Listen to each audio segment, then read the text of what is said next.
Donc le Data Lab, c'est quoi? C'est un outil disponible sur une plateforme qu'on va vous présenter après, qui est faite pour les économistes et les personnes qui vont travailler dans la finance, dans le sens où on s'est rendu compte que dans les banques, il y avait beaucoup de services qui avaient accès à des postes Bloomberg, à DataStream, enfin des gros providers, et puis il y en a qui n'avaient pas accès à ces données. Et pour lesquels c'était très difficile justement d'avoir des données assez essentielles, je sais pas, le PIB de la France, des données d'inflation, des données qui peuvent paraître essentielles, mais en fait elles sont pas si faciles d'accès quand on doit aller nous-mêmes sur les sources, qu'on doit les récupérer, qu'on doit normaliser toutes ces données, que ce soit au niveau des dates ou même s'il y a des transformations impliquées derrière, voilà, ça peut être très difficile, et ça l'est d'ailleurs pour beaucoup d'équipes. Donc voilà, on a créé le Data Lab, on avait déjà un outil en interne qu'on a fait évoluer.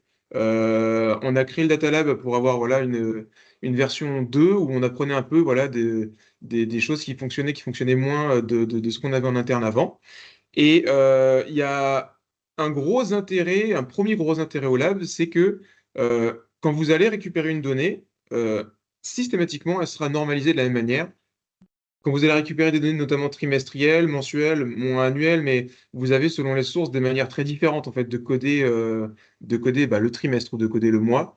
Et l'avantage là, c'est que quelle que soit la source que vous voulez récupérer, si jamais le Data Lab l'intègre, eh ben, vous allez être sûr que quand vous interrogez notre série et que vous la fusionnez avec les autres, vous allez avoir une base consistante dans le sens où voilà, les, les individus, enfin les lignes, quoi, les dates seront correctement alignées, vous allez faire une base robuste. Le Data Lab, c'est deux grands types de données. Vous allez avoir des données qu'on va appeler donc de ces données gratuites, on va dire, les données free, qui viennent de providers extérieurs, mais gratuits. Donc, c'est-à-dire qu'en fait, on va redistribuer des données de l'INSEE, de la Banque mondiale, d'Eurostat, enfin, on en a énormément. On en a 70 en tout des datasets. Et en fait, l'intérêt ici, c'est que vous n'avez pas besoin, vous, en tant qu'utilisateur, de savoir comment récupérer la donnée depuis la source. Et c'est ça justement qui est très fastidieux, c'est que pour chaque source que vous allez devoir intégrer vous-même en production, bah, vous allez devoir regarder bah, voilà, comment se présente la donnée, comment on l'intègre, est-ce qu'il y a une API, est-ce qu'il n'y a pas d'API, comment il code justement ce que je disais, les dates. Et donc nous, on l'a déjà fait. Donc là, vous avez juste besoin de savoir la source dont vous avez envie de récupérer la donnée. Regardez qu'on l'a bien, nous, dans notre base. Et ensuite, si jamais vous avez déjà un équivalent, en fait, il y a beaucoup de sources qui utilisent déjà des codes, en fait, pour chacune de leurs séries. Nous, on va avoir respecté ça, on va récupérer les mêmes codes que ces sources-là. Je prends Fred parce que c'est un exemple assez simple, dans le sens où Fred, ils ont vraiment mis des noms très propres à leur série. Bah, nous, voilà, si vous avez déjà les noms, vous les récupérez. Et puis voilà, c'est le même nom dans le Data Lab. Il y a des sources qui vont combiner des paramètres comme Eurostat, où là c'est plus compliqué de garder le même nommage, mais on essaie d'avoir quelque chose d'assez logique, en fait, en tout cas dans le nommage de la série, mais qui fait qu'on n'est pas perdu quand on va aller chercher, si jamais on passe de la source à notre data lab. Dans l'autre sens, c'est plus facile, puisque vous cherchez directement dans le lab et puis vous trouvez la série. Mais si vous aviez déjà des séries de préférence que vous utilisez dans vos fichiers ou par ailleurs, hein, je parle surtout pour les enseignants, et ben en fait c'est assez facile de les retrouver dans le lab, puisqu'on a utilisé les mêmes codes que ces sources-là. Donc ça, c'est pour la partie gratuite. Donc en fait, on a un peu provider de provider, on va redistribuer de la donnée, mais l'avantage, c'est que, comme je disais, on va avoir uniformisé, on va avoir normalisé, notamment justement l'indexation de la partie temporelle. L'autre intérêt, ça va être de diffuser les données qu'on va appeler propriétaires de TAC. Donc c'est-à-dire que nous, on fait, pour ceux qui nous connaissent, on a beaucoup d'outils en interne, des outils qu'on va communiquer à nos clients et pour lesquels on a envie justement de donner en temps réel les mises à jour. Et ben, ça nous permet de communiquer là-dessus. Donc, on va voir à la fois les prévisions, donc nos prévisions de court terme ou de long terme, par exemple, pour des données macro, mais ça va être aussi sur des projets de données géopolitiques, par exemple, où on va voir des scores ESV, enfin, c'est très vaste, en fait. On va voir notre risque pays, on a beaucoup de choses. Pour ceux qui connaissent un peu TAC, Sandrine en reparlera mieux après, mais c'est assez vaste, en fait, le spectre des données qu'on veut redistribuer. Et donc, ça, c'est la partie payante. On ne va pas redistribuer des données payantes de providers payants, mais ça va vraiment être les données TAC et des bases voilà, qui vont être bien faites, qu'on a pensées pour vous, pour justement simplifier l'accès à la donnée. Comme on disait, voilà, donc c'est des données accessibles via API, mais ça, on en reparlera tout à l'heure. Et pour une couverture mondiale, oui. Donc l'intérêt, c'est de couvrir le plus de pays possible. Donc nous, à chaque fois qu'on va sur une source, hop, pardon. À chaque fois qu'on va sur une source, on va chercher l'exhaustivité. On va pas sélectionner quelques séries sur la source parce qu'on pense qu'elles sont intéressantes. En fait, on va tout récupérer. Et ensuite, on va avoir un traitement, pas automatique, du coup, humain, où on va avoir sélectionné des séries dans certaines tables, par exemple. On va dire, bah, voilà, si vous cherchez le PIB du Brésil, Il y en a beaucoup des PIB brésiliens, voilà. Le PIB de référence, ça va être celui-là, on l'aura sélectionné, on a une table qui s'appelle Takiko, alors c'est un petit peu un spoil par rapport à ce que dira Sandrine, mais voilà, on a des datasets qui vont simplifier l'accès à ces données. Euh, Simplement, avant de redonner la parole à Sandrine, ce que j'appelle dataset, en fait, c'est que dans le lab, la partie gratuite, nous, notre manière de structurer les données, c'est qu'on a ce qu'on appelle des datasets. Donc, par dataset, il faut entendre une base de données. Alors, ça peut être soit une source de données, un provider entier. Donc, par exemple, Eurostat, bah, il y a un dataset qui s'appelle Eurostat dans lequel on va tout mettre. Et puis, il y a des providers qui vont avoir des sortes de sous-bases très connues. Je prends l'exemple du FMI. Alors, c'est un peu un mauvais exemple parce que récemment, ils ont tout cassé. Mais en gros, le FMI avait beaucoup de bases. Ils avaient bah, le World Economic Outlook, IFS, qui était très connu. Ils en ont plein, en fait. Et donc, on crée un dataset par source, on va dire, par dataset très utilisé par ce provider-là. Il y en a pas mal, en fait, dans ce cas-là. Mais donc, en fait, un dataset, voilà, c'est en gros une source de données. Parfois, ça va être du coup une base spécifique, mais en règle générale, c'est une source de données. Un projet, enfin un produit pour tech et un provider externe pour les données gratuites. Un exemple, juste un gros intérêt du lab, comme je disais au début, c'est que donc on vous facilite l'accès à la donnée et il y a très régulièrement des providers, même des très gros providers, comme bah, l'OCDE l'année dernière. L'OCDE l'année dernière, ils ont cassé complètement le système qu'ils avaient mis en place. Ils sont passés sur des nouvelles bases. Tous les codes ont changé. Ils ont absolument tout cassé. Donc c'était une nouvelle API, une nouvelle manière d'appeler les données. Tout a changé. Et donc ça, c'est très lourd à refaire pour une personne qui aurait vraiment réussi, parce que c'est pas des connecteurs faciles, en plus, les connecteurs à l'OCDE ou au FMI, qui vient aussi de casser cette année. Et donc nous, voilà, ce qu'on propose, enfin ce qu'on propose, ouais, ce qu'on donne, c'est justement la mise à jour la plus rapide de ces sources importantes quand il y a un changement fondamental, comme bah, là, le FMI. Le FMI, là, ils avaient quelques bases. La base la plus connue du FMI, enfin, la plus grosse, c'était IFS, et ben, ils l'ont divisé en 29 bases différentes. Ils ont changé toute la manière de nommer leurs indicateurs. Donc voilà, il y a des gros changements des fois. Nous, on intègre ça de manière enfin, automatique le plus rapidement possible. En tout cas, là, on a bientôt fini le FMI. Et donc voilà, c'est pour dire que c'est pas si rare. En 2 années différentes, il y a 2 gros providers, l'OCDE et le FMI, c'est quand même pas des petits, qui ont fait des changements drastiques hein, dans leur manière d'interroger leur série. Donc effectivement, c'est ça. Je vais peut-être départir sur maintenant. Je vais partager la plateforme et vous montrer du coup son fonctionnement. Hop, est-ce que vous voyez mon écran? Ouais. C'est bon.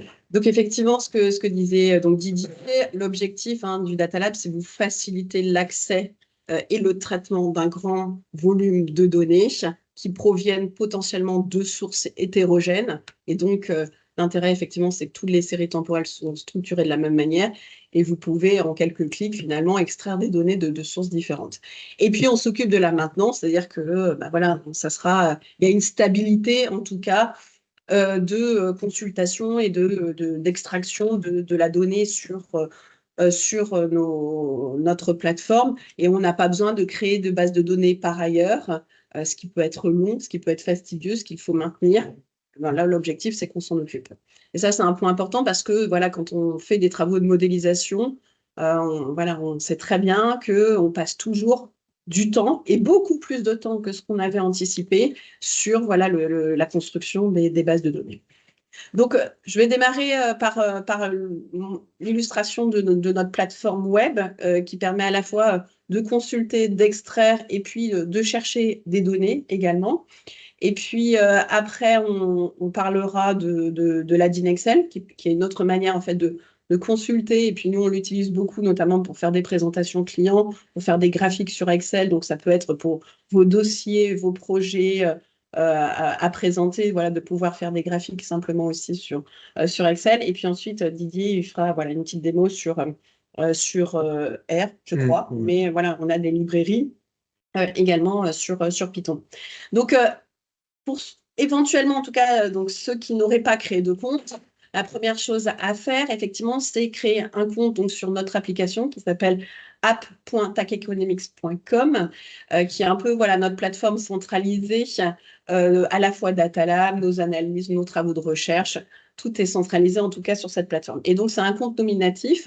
Donc, la première chose à faire, c'est de créer un compte avec son adresse de l'université de Rennes pour qu'on vous identifie. Et voilà, dans le cadre de la collaboration avec l'université, on vous ouvre en tout cas les accès au Data Lab. Et notamment pour exploiter ce que disait Didier, c'est que nous, l'objectif, en tout cas, c'est de faciliter l'accès à des données open source et aux indicateurs propriétaires de TAC Economics.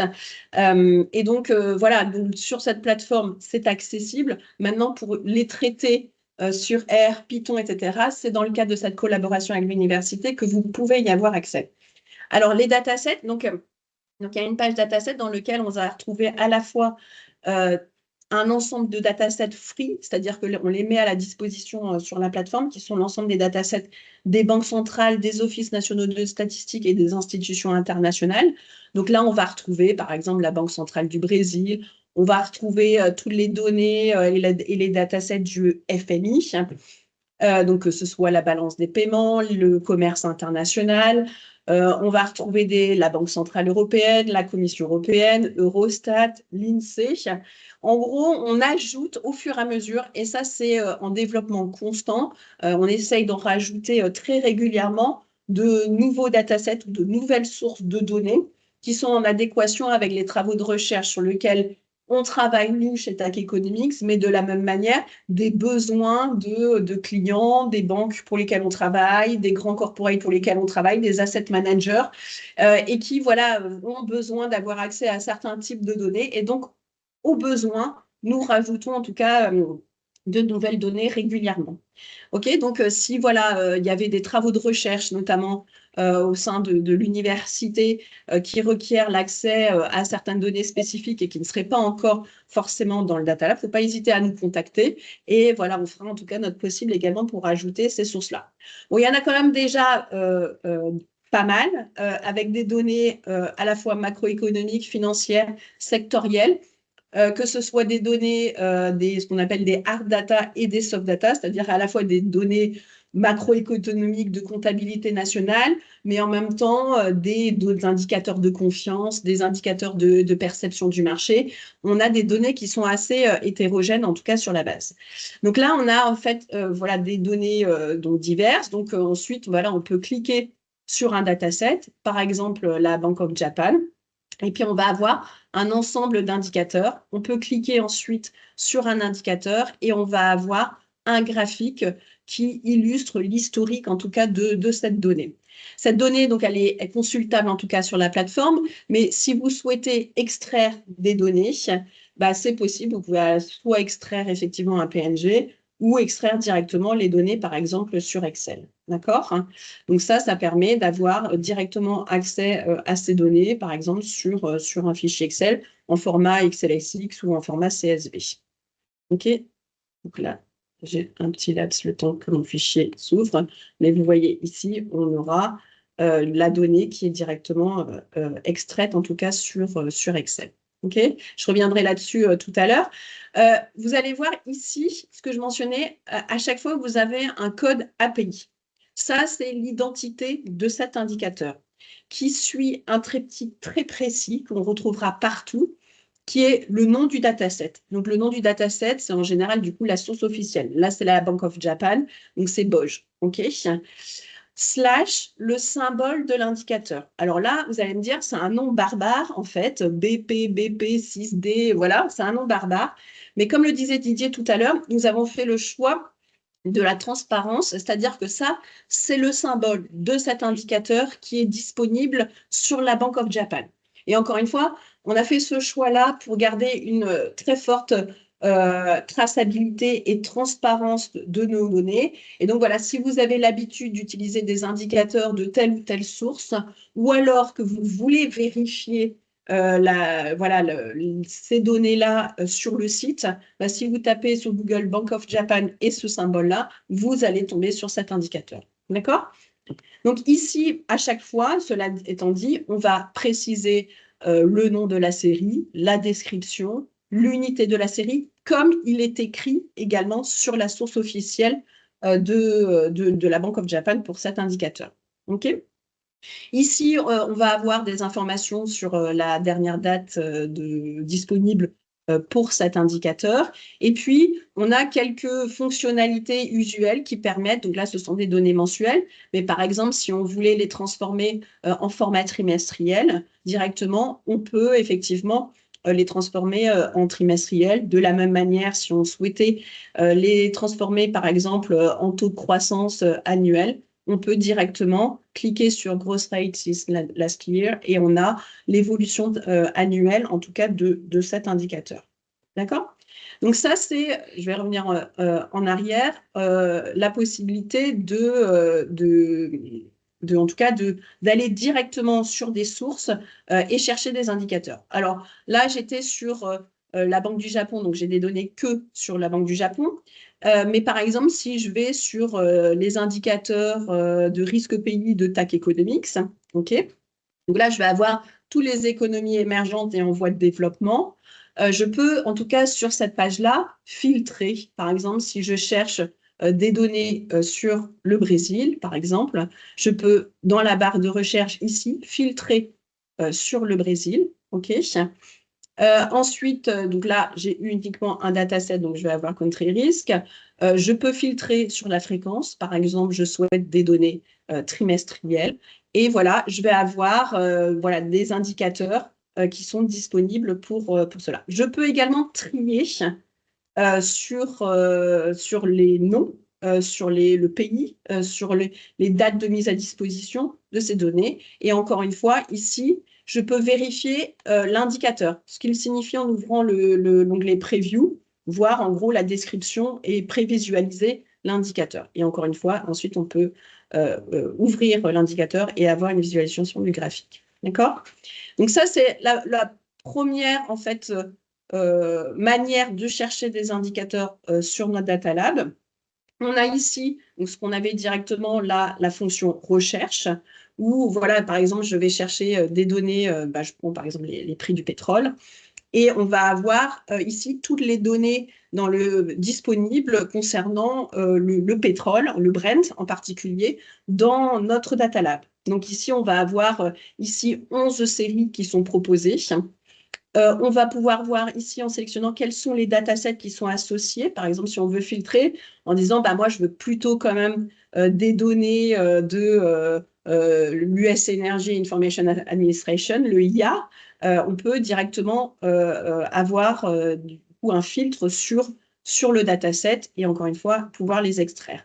On peut également, voilà, si on décochait et avoir voilà, une fréquence sur est-ce qu'on veut des données en mensuel, en quarterly, par exemple, voilà, si je veux des données en mensuel, je vais avoir également les sources qui sont disponibles en mensuel. OK. Donc ça, c'est la première manière. Alors, on sait que, voilà, comme on commence à avoir une masse d'informations, notre fonctionnalité recherche, on a souhaité également la renforcer. Et donc ça, c'est une nouveauté de la rentrée, c'est-à-dire qu'on vient de développer également un chatbot, donc data, pour l'instant, qui permet également de chercher des données dans notre data lab. Et donc, voilà, donc c'est soit la petite bulle que vous avez en bas à droite qui permet d'ouvrir ce chatbot, soit en cliquant sur AI Assistant, donc qui est vraiment un assistant d'IA générative qui permet d'aider à chercher des données dans notre data lab. Donc, par exemple, on peut lui dire, voilà, je cherche le taux Fed Funds, par exemple. Oups, je vais décaler ça. Taux Fed Funds Rate. Je clique sur Ask AI et il va m'ouvrir du coup la fenêtre et proposer, voilà, un tableau en général dans lequel on va avoir, alors là, il y a une liste restreinte de propositions pour les taux Fed Funds, bien évidemment parce que voilà, on cherche quelque chose de très précis. Donc là, on va juste avoir donc, dans le dataset Fred, donc de la Fédérale Réserve des États-Unis, on va avoir les informations donc, sur les taux directeurs de la Fed aux États-Unis.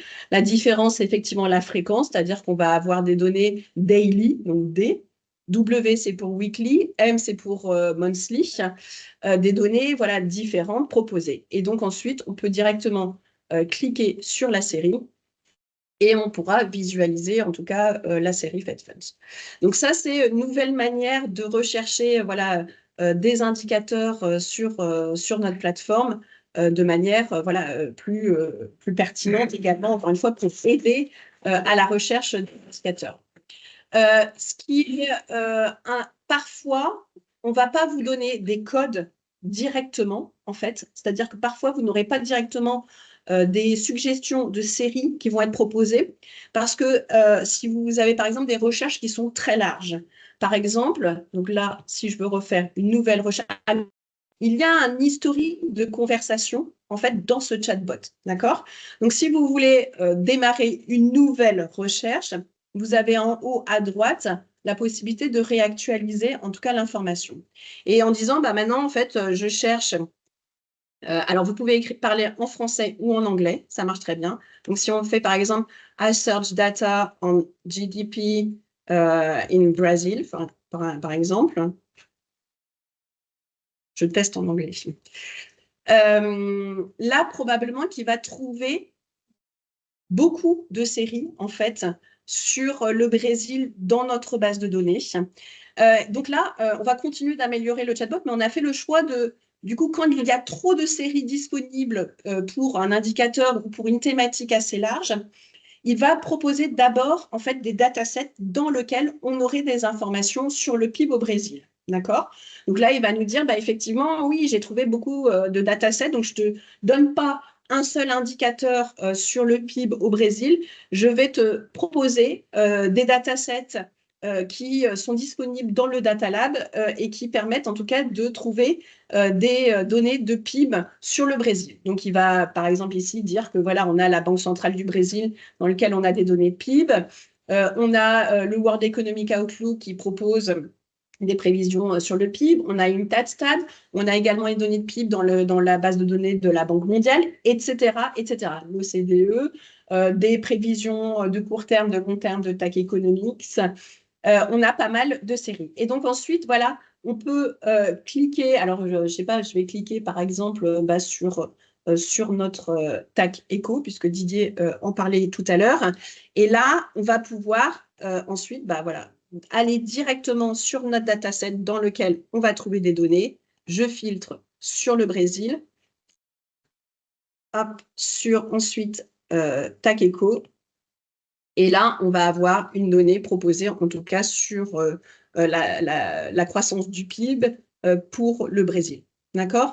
Donc, on va avoir dans les résultats du chatbot actuellement, mais qu'on va continuer d'améliorer, soit directement des séries proposées, quand il y a un nombre restreint d'indicateurs à disposition par rapport à votre question dans notre data lab, soit une suggestion de dataset que vous pouvez du coup raffiner et permettre du coup d'identifier plus facilement des indicateurs en ciblant les bons datasets quand vous faites des recherches. D'accord? Donc ça, c'est la troisième manière de rechercher, c'est-à-dire soit directement de chercher dans le dataset, soit en passant par les filtres search, soit en passant par notre chatbot. Dans ce Data Lab, on veut également mettre en avant quelques dashboards spécifiques sur on a des thématiques qu'on a envie de mettre en avant. Donc, on va avoir, par exemple, les données du World Economic Outlook. Là, on va avoir une mise à jour au mois d'octobre. Dès qu'on va avoir une mise à jour du World Economic Outlook, ce sera mis à jour également sur notre plateforme. Et voilà, on aime bien mettre en avant quelques dashboards qui permettent d'illustrer, par exemple, je vais cliquer sur un pays pour mettre en avant des données spécifiques sur des pays, toutes les données du World Economic Outlook dans lequel on a des prévisions. On essaye en tout cas de mettre avant. Donc là, c'est la Bulgarie. Donc vous allez trouver toutes les données disponibles, que ce soit sur la croissance du PIB, sur le ratio investissement sur PIB, sur l'inflation, etc., etc. Donc voilà, on essaye de mettre en position en tout cas les séries de TAC. Alors peut-être pour mettre en avant quelques peut-être datasets, on va avoir du coup également les datasets de TAC Economics, dont les datasets de risque pays. On a des indicateurs de sentiment pays par pays. Donc ça, c'est des indicateurs qui sont basés sur la presse internationale. Donc, par exemple, qui ont pour objectif, en tout cas, d'annoncer la perception, en tout cas, économique sur le pays. Donc, par exemple, je montre sur l'Ukraine parce que c'était assez intéressant de voir que nos indicateurs de sentiment baissaient très, très fortement de manière négative, en amont en tout cas du déclenchement de la guerre en Ukraine début 2022. En fait, dès la fin 2021, on voyait dans ces indicateurs de sentiment qu'on avait en tout cas une perception très, très négative de la presse, en tout cas sur ces indicateurs. Je ne vais peut-être pas rentrer dans tous les indicateurs qu'on met à disposition, mais voilà, l'idée, c'est de se dire, vous cherchez des données économiques, financières, sectorielles, des données d'enquête, des données officielles sur les pays. Normalement, voilà, l'objectif de ce Data Lab, c'est de vous mettre à disposition l'ensemble de ces données. Peut-être pour terminer là-dessus, avant de repasser la main à Didier, donc on a un add-in Excel qui marche, alors qui n'est pas sur les Mac malheureusement pour l'instant, mais qui est uniquement sur les PC.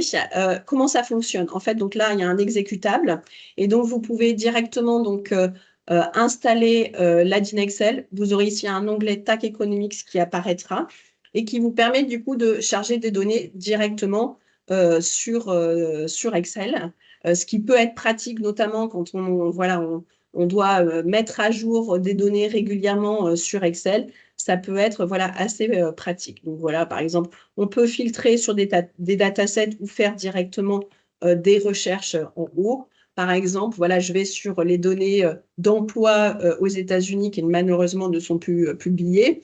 Mais voilà, on va avoir des données sur les US. Il suffit ensuite je vais bouger ici, déplacer le pays, parce que là, on a des données que pour les États-Unis, parce qu'il s'agit du dataset sur les statistiques du marché du travail aux États-Unis. Mais en général, voilà, si on va chercher les données du FMI, on aura tous les pays du monde dans cette case-là. Donc, on peut sélectionner les pays.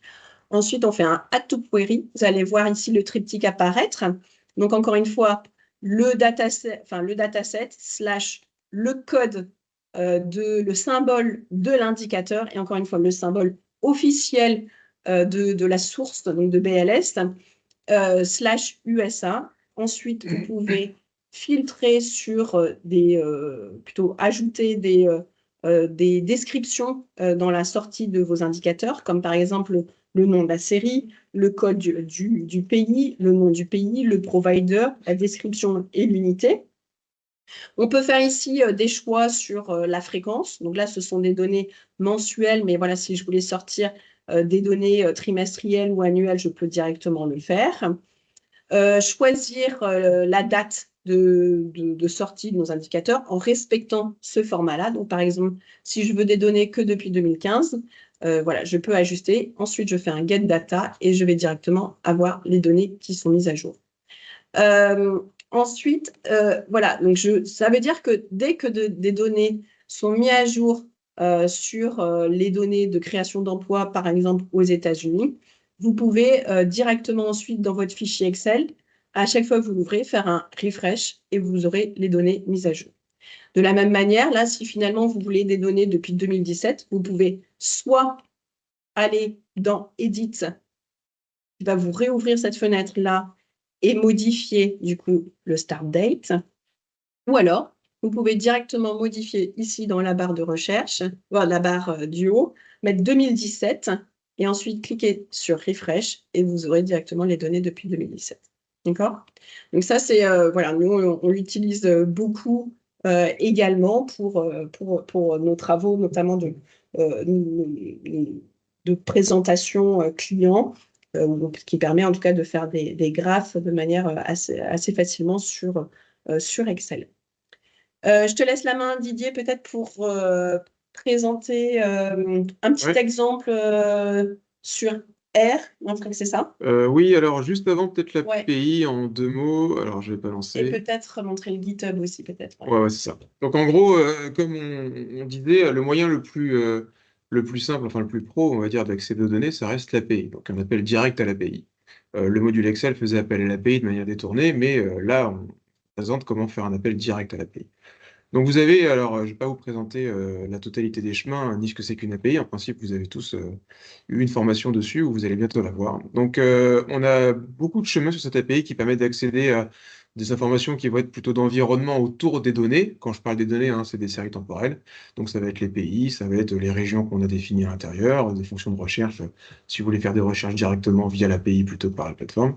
Et puis un chemin, le dernier ici, qui permet de récupérer les données selon toujours hein, ce que disait Sandrine, le triptyque, donc le dataset ID, le symbole, donc le nom de la série, on va dire, et puis le pays pour lequel on veut la donner. Si on veut, donc là, c'est une documentation qui est disponible ici, hein, on peut la tester. Alors, je ne sais pas s'il y en a qui ont déjà, enfin, il y en a plusieurs d'entre vous qui sont déjà à l'aise avec les API, donc vous avez ce qu'on appelle, c'est ce qu'on appelle un Swagger, donc vous pouvez rentrer votre clé API ici, et puis ensuite tester ici en faisant trade out un chemin particulier, ou tous les chemins si vous voulez. Enfin, bref, vous pouvez utiliser l'API directement dans le navigateur sans passer par un programme tiers. Peut-être on peut peut-être rappeler pourquoi est-ce qu'on a une clé API et où est-ce qu'on peut la trouver chacun. Oui, exactement. Alors là, moi, je ne pourrais pas vous montrer, mais Sandrine non plus, parce que Ouais. pour des raisons évidentes de confidentialité, du fait qu'on fait ce genre de présentation, on n'affiche pas les clés API TAC quand on présente. Mais donc, si vous allez dans votre profil ici et que vous cliquez sur Profile, vous avez donc quelques informations vous concernant, et notamment en dessous d'email, là, vous devriez avoir chacun votre clé API qui ne s'affiche que si vous avez un accès validé en amont par nous. Ouais, un Donc c'est pour abonnement, ça quoi. un abonnement. Donc c'est pour ça que quand on vous demande de créer un compte, c'est bien avec le compte de la fac. Comme ça, nous on vérifie que ça rentre dans la grille des étudiants qui sont inscrits, et ensuite on peut vous valider votre compte pour que vous ayez votre clé API qui vous permette donc d'utiliser l'API soit sous Python, soit sous R, enfin ailleurs en fait finalement que par l'application, que par la plateforme. Comme disait Sandrine, on a un GitHub et on a la documentation de l'API que je vais vous présenter. Donc le GitHub, il est ici. La plupart des étudiants que j'ai, en tout cas, vous avez déjà l'information. Donc on a deux librairies principales. Une qui s'appelle Tech Economics Python, une Tech Economics R. Les noms parlent d'eux-mêmes, hein, une pour R, une pour Python. L'idée, c'est de simplifier pour des personnes qui ne voudraient pas développer des outils voilà, de connexion à l'API, l'accès à la donnée, mais ça reste des codes disponibles, hein, consultables directement via le GitHub, hein, quand vous connaissez GitHub. Donc vous allez dans R et vous allez dans le techeconomics.r ici, puis vous avez le code qui est utilisé. Donc vous pouvez le répliquer, puis ajouter des fonctionnalités à vous. Le but là, c'était simplement de faciliter l'accès à la connexion à l'API pour récupérer des données, sans avoir une énorme librairie qui permette de faire tout ce que vous feriez en fait vous-même de manière personnalisée sous R ou sous Python, vos propres fonctions de recherche. Voilà, il y a beaucoup de choses qu'on peut faire en fait, mais là c'est une librairie pour récupérer des données au sens des séries temporelles correctement formatées. Donc c'est installable en lisant la documentation à la racine. Hop, je le montre rapidement, mais Ouais, je sais bien. ici. Voilà, donc si vous lancez ça, là c'est R que je monte, ouais. Donc si vous lancez ça sur R, vous pourrez récupérer directement le package et l'utiliser. Vous avez quelques exemples en dessous, donc des usages. Là, vous devez renseigner votre API key. Donc à la place de your API key, vous ne gardez pas, évidemment, vous mettez votre propre API key. Voilà. Ça, il faut le mettre à chaque fois. C'est-à-dire qu'effectivement, ensuite, quand vous chargez la librairie TAC Economics, il faut préciser à chaque fois également le TAC Economics.API key et mettre votre API key entre parenthèses pour pouvoir, en tout cas, extraire des données dans le Data Lab automatiquement ensuite. C'est votre mode d'authentification à l'outil. Voilà. Et ensuite, donc, vous avez un moyen, donc le moyen de récupérer les données au format série temporelle, mais je vous montre un code qui le fait, hein. Là, je déroule simplement la doc. C'est de faire ce qu'on a appelé un get data ici. Et Tech Economics API, ça récupère directement le chemin JSON, pas formaté au format série temporelle, mais qui permet d'avoir des informations supplémentaires que vous n'avez pas forcément quand vous faites le get data, puisqu'on ne récupère que la réponse data, donc la réponse avec la série temporelle de l'appel, alors qu'en fait, vous verrez, il y a beaucoup d'informations autour des méta-informations du coup de la série que vous voulez récupérer. Et donc pour ça, il faut faire un techonomics.api. Vous avez beaucoup d'options, voilà. Tout ça, c'est résumé dans la doc. C'est même mieux fait dans la doc que sur le GitHub, puisque le but de la doc, hein, c'est de simplifier l'utilisation de l'API. Mais vous avez un rappel ici des différentes options que vous pouvez faire. Comme présenté Sandrine tout à l'heure, vous pouvez transformer la série, hein, faire donc un taux de croissance annuel. Enfin là, c'est une différence annuelle, un taux de croissance annuel. Changer la fréquence de la donnée si vous voulez passer d'une fréquence haute à une fréquence plus basse, ou inversement d'ailleurs. Voilà, ajuster les dates de début, les dates de fin. Il y a beaucoup de paramètres, je ne vais pas rentrer dans tous les détails, mais c'est quand même assez pratique, notamment les fonctions de croissance et de différence, dans le sens où nous, on s'aligne directement sur la fréquence de la donnée. Donc, quelle que soit la fréquence de votre donnée, vous n'avez pas besoin de faire un code compliqué de votre côté pour faire une croissance annuelle. Nous, on s'en occupe. Donc, si on a des données trimestrielles, automatiquement, on s'aligne sur la fréquence trimestrielle. Donc, on fait un lag de 4. Si on a du mensuel, de 12, etc. Enfin, vous avez compris. L'idée, c'est que ce soit nous qui le fassions du côté API et pas vous en tant qu'utilisateur. Donc, je vais vous montrer un code qui fait. Donc, vous avez la même chose sur Python. Hein. Là, je vais montrer sur R. Je vous montre sur R parce que l'idée ici, c'est que vous avez beaucoup d'économétrie et que voilà, R est quand même beaucoup plus simple que Python pour la partie économétrie. C'est exactement la même chose sous Python. Donc là, comme je vous montrais tout à l'heure, on charge la librairie de Tech Economics en premier, on fixe sa clé. Alors moi, pour une raison, encore une fois, de confidentialité, je l'ai mise dans ce qu'on appelle une variable d'environnement. Enfin, elle est quelque part sur la machine et je la charge sans l'afficher pour éviter que tout le monde la voie. Mais en principe, hein, vous mettez en chaîne de caractères la piquille que vous trouvez sur la plateforme. Alors là, c'est un modèle voilà, assez simple d'exemple sur une modélisation des Fed Funds, donc des taux courts américains. Donc là, on va chercher la série. Donc alors, généralement, hein, les données US, on va récupérer sur Fred. Et l'avantage, c'est que Fred, en plus, utilise un nommage très intuitif de leur série. Et si vous voulez récupérer une série Fred que vous utilisez, encore une fois, si vous allez sur Fred et que vous tapez Fed Funds, vous récupérez exactement la même série que sur le Data Lab, ce qu'on disait tout à l'heure. Là, on va rajouter du coup un paramètre ici. Donc là, si on voulait récupérer simplement les Fed Funds, on ferait juste le getData de Fred /Fed Funds/USA. Donc là, on aurait la série temporelle, mais c'est une série daily. Si on veut la voir, parce que là, on veut faire une estimation mensuelle en agrégation mensuelle, hein, donc, et ben on fait ce qu'on appelle un collapse M. Donc ça, c'est documenté, hein, comme je vous ai montré tout à l'heure dans la documentation de l'API. C'est ce qui permet de changer la fréquence et de passer de n'importe quelle fréquence à n'importe quelle fréquence. Et donc là, en l'occurrence, passer d'une daily à une mensuelle, et par défaut, donc c'est une moyenne mensuelle qui est opérée pour ce genre d'agrégation. On va récupérer le chômage de la même manière, l'inflation. Alors sur l'inflation, vous voyez, on va récupérer le CPI. Hein, comme tout le monde le sait, l'inflation, c'est la croissance annuelle du CPI. Donc là, on fait une transformation ici, là, growth UI, donc une croissance year-on-year du CPI pour récupérer directement l'inflation sans avoir à faire des calculs intermédiaires. Donc là, c'est l'API qui le gère pour vous, et donc vous récupérez bien l'inflation à partir d'une donnée de CPI. Le core inflation, c'est de la même manière. Là, c'est sur BLS. On fait la même chose, hein, c'est un indice, donc on va faire la taux de croissance annuelle et puis on récupère le core inflation. La croissance du PIB, c'est toujours pareil. Et là, on va l'afficher en mensuel. Donc, ce qu'on fait, c'est ce que j'explique en cours souvent sur ce genre de données. Donc, c'est que là, on va récupérer une donnée trimestrielle, on la veut en mensuel. Ce que fait comme règle l'API par défaut, c'est qu'elle va répéter la donnée. Donc là, on a une donnée trimestrielle, donc il faut l'écrire sur les 3 mois du trimestre. Donc on va la répéter sur chacun des mois du trimestre, et à chaque fois, évidemment, au premier du mois. Donc là, c'est ce que fait le collapse M. Quand on avait une fréquence, haute fréquence, on passe à une plus basse fréquence, on utilise un mode d'agrégation particulier. Par défaut, c'est la moyenne, mais vous pouvez demander la médiane, vous pouvez demander la valeur fin de période, la valeur début de période, enfin, il y a beaucoup de possibilités. Ce qu'on fait quand on fait une sorte de désagrégation, finalement, c'est qu'on passe d'une fréquence haute à une fréquence plus basse. Et ben voilà, on répète la donnée sur la fréquence concernée, la fréquence demandée. On va récupérer le chômage de long terme, et puis on va récupérer, alors là, c'est pour mettre en avant le fait que dans TACECO, donc le dataset dont j'ai parlé plusieurs fois, et Sandrine aussi, TACECO, c'est une base dans laquelle on va à la fois sélectionner donc, des indicateurs pertinents, enfin, c'est même pas des indicateurs pertinents, c'est plutôt les indicateurs que Tech Economics tag comme de référence pour un pays. Donc, par exemple, le PIB brésilien, on vous dit, bah, vous allez dans TACECO, vous cherchez le PIB brésilien, c'est celle-là qu'il faut prendre. Elle vient de BCB, et donc elle est déjà intégrée à l'intérieur de cette base-là. Et puis, on met aussi des indicateurs à nous, qui sont très pertinents, qu'on utilise très souvent. Là, en l'occurrence, du coup, c'est un proxy qui permet de mieux capter vas-y, merci, Sandrine. C'est un proxy du taux de chômage, en fait, qui a inspiré des travaux de Madame Yellen quand elle était à la Fed et qui mettait en avant que en fait, le taux de chômage n'est plus un bon proxy du marché du travail aux États-Unis. Et donc, voilà, on avait mené une petite recherche à ce moment-là et en construisant un indicateur, un équivalent taux de chômage aux États-Unis, qui intègre beaucoup plus de composantes, une dizaine de composantes que Madame Yellen mettait en avant, comme par exemple les créations d'emplois, le taux de participation sur le marché du travail, le taux de chômage de long terme, est-ce qu'il y a beaucoup de licenciements également aux États-Unis, etc.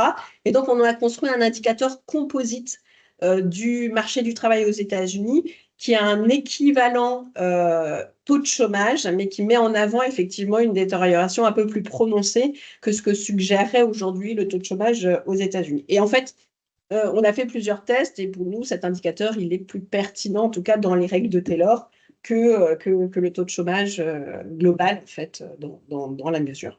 Voilà, donc c'est un indicateur qu'on aime bien regarder. Voilà.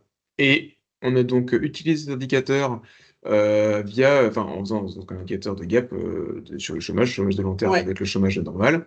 Et c'est celui-là qu'on va intégrer donc dans la base. On fait un modèle. Alors là, le but, hein, c'est pas de démontrer le meilleur modèle parce que nos modèles en interne utilisent d'autres variables qu'on ne présente pas ici, mais c'est plus un exemple d'utilisation. Voilà, hein, donc formalisez pas sur les performances.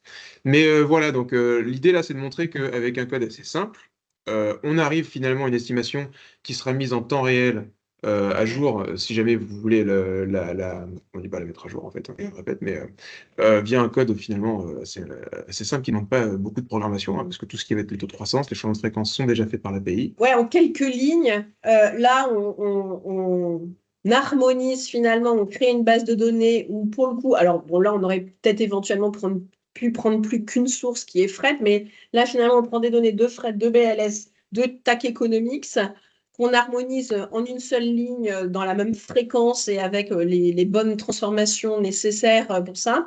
Et donc voilà, ça c'est simplifié. Et en réalité, juste ce petit exemple-là, si on devait le faire à la main en allant chercher les données sur chaque source, bah, ça serait un peu plus complexe que ces quelques lignes-là pour créer la base.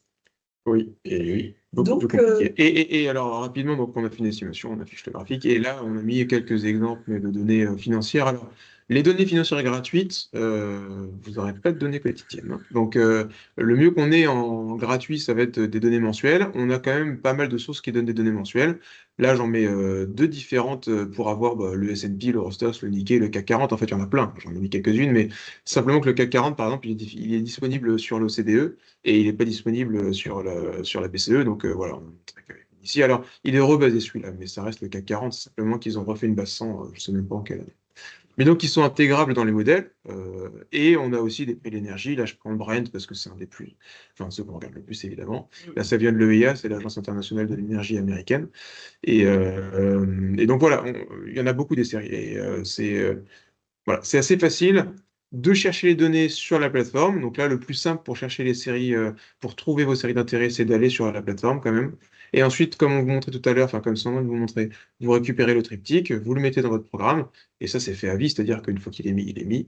Vous n'aurez plus besoin d'y toucher, et donc vous pourrez conserver de manière pérenne vos estimations. Donc effectivement, quand on a l'habitude d'utiliser certaines bases de données, bah alors ça veut dire que si vous avez des codes, vous pouvez probablement les retrouver directement sur la plateforme. Sinon, bah effectivement, il peut y avoir un petit coup d'entrée au départ pour trouver les indicateurs, soit voilà au travers des différentes fonctionnalités de recherche, vous y arrivez. Sinon, on a un support également, et donc il ne faut pas hésiter à nous contacter sur l'adresse mail support@staceconomics.com qui permet, voilà, on peut peut-être le mettre dans la conversation et qui permettent voilà, de nous contacter. Si vous avez un souci, une incompréhension, en tout cas, ou des recherches de données que vous ne trouvez pas dans le Data Lab, il ne faut pas hésiter non plus à nous contacter. On est à disposition. Donc le Data Lab, c'est quoi?